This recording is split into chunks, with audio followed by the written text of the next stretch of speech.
Hello दोस्तों, कैसे हैं आप सभी। आशा करते हैं आप सभी एकदम स्वस्थ होंगे। आप सभी का एक बार फिर से बहुत बहुत स्वागत है हमारे यूट्यूब चैनल ट्रिकी हिंदी पर। आज की इस वीडियो में मैं आप सभी के लिए हिंदी के महत्वपूर्ण प्रश्नों को लेकर के उपस्थित हूं। आज की इस वीडियो में हमारे 20 प्रश्न होने वाले हैं। हिंदी व्याकरण और हिंदी साहित्य के मिक्स प्रश्न मैं लेकर के आया हूँ। चलिए बिना किसी समय को गवाए अपनी इस वीडियो को शुरू कर लेते हैं। पहले प्रश्न की बात कर लेते हैं। पहला प्रश्न है, ऐसी कौन सी दो मात्राएं हैं जिनका प्रयोग तो किया जाता है किंतु उनका समावेश स्वर में नहीं किया जाता। पहला ऑप्शन है आ और ई, दूसरा ऑप्शन है अंग आहा, तीसरा ऑप्शन है रिर और ऊ, चौथा ऑप्शन है आ के ऊपर चंद्र बिंदु और आ। तो हमसे पहले प्रश्न में पूछा गया है कि दो मात्राएं हैं जिनको हम स्वर में नहीं गिनते हैं लेकिन उनकी मात्राएं लगाई जाती हैं। तो मैंने आप सभी को बता रखा है कि जो हमारा अनुस्वार और विसर्ग होता है उसे हम स्वर में नहीं गिनते हैं। तो अनुस्वार और विसर्ग के अंतर्गत कौन कौन से आते हैं, तो अंग और आहा। ऑप्शन नंबर बी पहले प्रश्न का सही उत्तर हो जाएगा, अंग और आहा। ये हमारे मात्रा के रूप में तो प्रयोग होते हैं किंतु इन्हें स्वर में नहीं गिना जाता। बात कर लेते हैं अगले प्रश्न की। अंतस्थ और ऊष्म वर्ण कितने हैं। पहला ऑप्शन हमें दिया गया है 4, दूसरा ऑप्शन है 8, तीसरा ऑप्शन है 9 और चौथा ऑप्शन है 7। तो इस प्रश्न में बहुत सारे बच्चे कंफ्यूज हो जाएंगे, वो 4 को सही लगा देंगे जो कि गलत उत्तर होगा। हमसे पूछा गया है कि अंतस्थ और ऊष्म यानी कि अलग अलग अंतस्थ और ऊष्म कितने होते हैं। तो अंतस्थ 4 होते हैं, 4 होते हैं ऊष्म। दोनों को जब मिलाएंगे तो हो जाएंगे 8। ऑप्शन नंबर बी इस प्रश्न का सही उत्तर हो जाएगा। अंतस्थ और ऊष्म वर्ण होते हैं 8। फिर बात कर लेते हैं अगले प्रश्न की। पुरस्कार का विलोम शब्द क्या होगा। बहुत बार पेपर में पूछा गया प्रश्न है। पहला ऑप्शन है आशीर्वाद, दूसरा ऑप्शन है दंड, तीसरा ऑप्शन है कृपा, चौथा ऑप्शन है साधुवाद। तो पुरस्कार का विलोम हमेशा दंड होगा। ऑप्शन नंबर बी इस प्रश्न का सही उत्तर हो जाएगा। दंड जो है पुरस्कार का विलोम हो जाएगा। दूसरा प्रश्न आशा करता हूं कि आप सभी को समझ में आया होगा। अब बात कर लेते हैं अगले प्रश्न की। गिरा हुआ के लिए एक शब्द क्या होगा। पहला ऑप्शन है पतित, दूसरा ऑप्शन लुंठित, तीसरा ऑप्शन धराशायी, चौथा ऑप्शन पातकी। तो गिरे हुए के लिए हमेशा जो शब्द प्रयोग होता है वो है पतित। ऑप्शन नंबर ए इस प्रश्न का सही उत्तर हो जाएगा। पतित जो है वो प्रयोग किया जाता है गिरे हुए के लिए। फिर बात करते हैं अगले प्रश्न की। निम्न में से कौन सा देशज शब्द है। पहला ऑप्शन हमें दिया गया है सुंदर, दूसरा ऑप्शन है अंगूठा, तीसरा ऑप्शन फटाफट, चौथा ऑप्शन साइकिल। तो यहाँ पे जो हमारा सही उत्तर ऑप्शन नंबर सी हो जाएगा, फटाफट। फटाफट शब्द जो है वो हमारा देशज शब्द है। ऑप्शन नंबर सी इस प्रश्न का सही उत्तर हो जाएगा। बात करते हैं अगले प्रश्न की। साहित्य में रस का क्या अर्थ है। बहुत ज़्यादा महत्वपूर्ण प्रश्न है, पेपर में पूछा जा सकता है। पहला ऑप्शन साहित्य की मिठास, दूसरा ऑप्शन किसी रस का आनंद, तीसरा ऑप्शन है किसी फल का स्वाद, चौथा ऑप्शन साहित्य से मिलने वाली आनंद अनुभूति। तो साहित्य में जो रस का अर्थ है वो है साहित्य से मिलने वाली आनंद अनुभूति। जब हम उसे पढ़ते हैं तो हमें जिस रस की आनंद की प्राप्ति होती है वो हमारा साहित्य के अंतर्गत रस कहलाता है। ऑप्शन नंबर डी इस प्रश्न का सही उत्तर हो जाएगा। बात करते हैं अगले प्रश्न की। निम्नलिखित में से किस देश में हिंदी का प्रयोग लिखने एवं बोलने में किया जाता है। तो भारत की तरह ऐसा कौन सा देश है जहां पर हिंदी बोली भी जाती है और लिखी भी जाती है। पहला ऑप्शन ऑस्ट्रेलिया, दूसरा ऑप्शन दक्षिण अमेरिका, तीसरा ऑप्शन पाकिस्तान, चौथा ऑप्शन है मॉरिशस। तो इस प्रश्न के सही उत्तर की बात करें, ऑप्शन नंबर डी इस प्रश्न का सही उत्तर हो जाएगा। भारत की तरह मॉरिशस जो है वहाँ पर भी हिंदी लिखी और बोलने में प्रयोग की जाती है। ऑप्शन नंबर डी इस प्रश्न का सही उत्तर हो जाएगा। बात करते हैं अगले प्रश्न की। साहित्य अकादमी का पहला अध्यक्ष कौन था। बहुत ही महत्वपूर्ण प्रश्न है। पहला ऑप्शन है जवाहरलाल नेहरू जी, दूसरा ऑप्शन भारतेंदु हरिश्चंद्र, तीसरा ऑप्शन प्रेमचंद जी, चौथा ऑप्शन मैथिली शरण गुप्त। तो साहित्य अकादमी का पहला अध्यक्ष जवाहरलाल नेहरू इस प्रश्न का सही उत्तर हो जाएगा। Option number A Jawaharlal Nehru जो थे वो थे साहित्य अकादमी के पहले अध्यक्ष। बात करते हैं अगले प्रश्न की। अखिल भारतीय हिंदी साहित्य सम्मेलन की स्थापना कहाँ हुई। पहला ऑप्शन लखनऊ में, दूसरा ऑप्शन दिल्ली में, तीसरा ऑप्शन प्रयाग में, चौथा ऑप्शन भोपाल में। तो सही उत्तर ऑप्शन नंबर सी के साथ जाएगा, प्रयाग यानी कि प्रयागराज। ऑप्शन नंबर सी इस प्रश्न का सही उत्तर हो जाएगा। बात करते हैं अगले प्रश्न की। निम्नलिखित में से महाप्राण व्यंजन कौन से हैं? तो महाप्राण की मैंने आपको ट्रिक बताई थी, दूसरा और चौथा हमारा महाप्राण कहा जाता है। तो देख लेते हैं कौन से ऑप्शन में हमारे सभी महाप्राण दिए गए हैं। यहाँ पे जो हमारा ऑप्शन नंबर बी दिया गया है वो इस प्रश्न का सही उत्तर होगा। खा, छा, ठा, था और फा, ये हमारे महाप्राण व्यंजन हो जाएंगे। बाकी सब में हमें अल्पप्राण भी दिए गए हैं। बात करते हैं अगले प्रश्न की। तद्भव और उसके तत्सम का कौन सा मेल गलत है? तो हमें बताना है कि कौन सा पहले तद्भव दिया गया है, फिर उसका तत्सम रूप कौन सा है, और इनमें हमें 3 सही दिए गए, एक गलत दिए गया है। जो गलत है हमें वही उत्तर बताना है कि कौन सा गलत दिया गया है।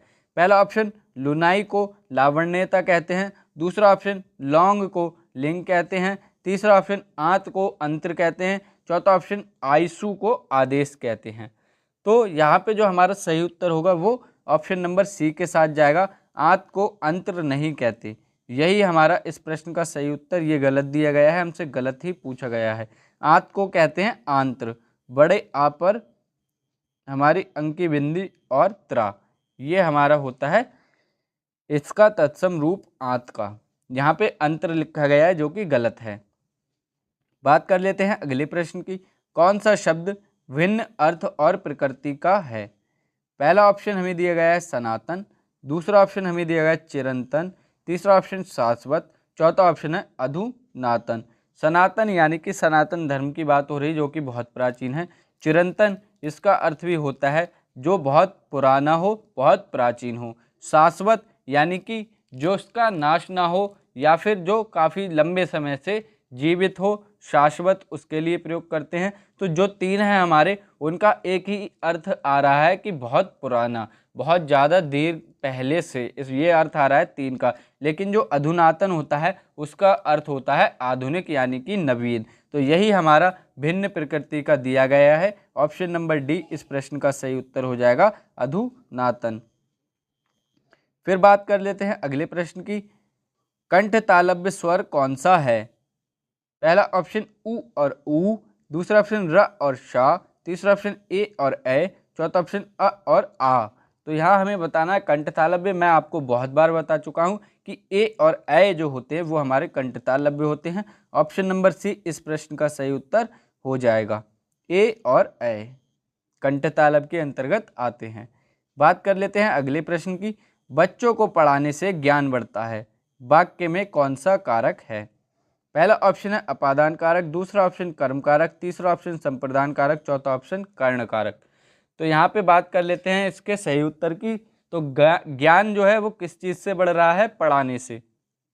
साधन की बात हो रही है, जहाँ पर भी साधन का बोध होता है कर्ण कारक सही उत्तर होता है। ऑप्शन नंबर डी इस प्रश्न का सही उत्तर हो जाएगा।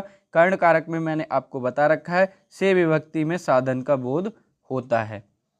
फिर बात करते हैं अगले प्रश्न की। सभी स्पर्श व्यंजन कौन से वर्ग में होंगे? पहला ऑप्शन काबर, रा, ला और हा, दूसरा ऑप्शन या, शा, द और रा, तीसरा ऑप्शन का, चा, प और द, तीसरा ऑप्शन हा, शा, रा और बा। तो कौन से वर्ग में यहाँ पर सभी स्पर्श व्यंजन आ जाएंगे? तो का, चा, पा और दा ये सभी हमारे इस प्रश्न के सही उत्तर ऑप्शन नंबर सी हो जाएगा। ये इसके अंतर्गत सभी स्पर्श व्यंजन हमारे दिए गए हैं। बात कर लेते हैं अगले प्रश्न की। उर्दू का उपसर्ग कौन सा है? पहला ऑप्शन बिन, दूसरा ऑप्शन बे, तीसरा ऑप्शन चय, तीसरा ऑप्शन उन। तो इस प्रश्न का जो सही उत्तर होगा ऑप्शन नंबर बी के साथ जाएगा। उर्दू का जो उपसर्ग है वो है बे। बे जो है हमारा उर्दू में प्रयोग किया जाता है, उर्दू का उपसर्ग है। जैसे खबर का बे लगा देते हैं, बेखबर हो जाएगा। चैन बेचैन हो जाता है। तो इस प्रकार से उर्दू का उपसर्ग ऑप्शन नंबर बी बे हो जाएगा। बात करते हैं अगले प्रश्न की। मुख्यमंत्री जी के द्वारा छात्रों को सहयोग राशि दी गई, पंक्ति में कौन सा कारक होगा? पहला ऑप्शन कर्ता कारक, दूसरा ऑप्शन कारण कारक, तीसरा ऑप्शन अपादान कारक, चौथा ऑप्शन संप्रदान कारक। तो यहाँ पे मैंने आपको बताया है जब भी किसी राशि को किसी भी धन को देने की बात की जाती है और उसको वापस ना लिया जाए। अब मुख्यमंत्री जी छात्रों को सहयोग राशि दे रहे हैं तो उसे वापस नहीं लेंगे, एक प्रकार से दान कर रहे हैं। और मैंने आपको बता रखा है कि जहाँ पर भी दान का बोध हो वहाँ हमारा संप्रदान कारक होता है। ऑप्शन नंबर डी इस प्रश्न का सही उत्तर हो जाएगा, संप्रदान कारक। बात कर लेते हैं हम अगले प्रश्न की। अगला प्रश्न है, निस्दिन बरसत नैन हमारे, इस पंक्ति में किस रस का वर्णन है? पहला ऑप्शन है वीर रस, दूसरा ऑप्शन है भयानक, तीसरा ऑप्शन है वात्सल्य, चौथा ऑप्शन है श्रृंगार रस। तो निस्दिन बरसत नैन हमारे, यहाँ पे विलाप का बोध हो रहा है। बहुत सारे बच्चे यहाँ पर करुण रस को उत्तर लगा देते हैं, किंतु यहाँ पे हमारा श्रृंगार रस सही उत्तर होता है, जो कि हमारा वियोग श्रृंगार के अंतर्गत आता है। ऑप्शन नंबर डी इस प्रश्न का सही उत्तर हो जाएगा। यहाँ पे वियोग श्रृंगार के अंतर्गत ये आता है। ऑप्शन नंबर डी है हमारा इन पंक्तियों में दिया गया।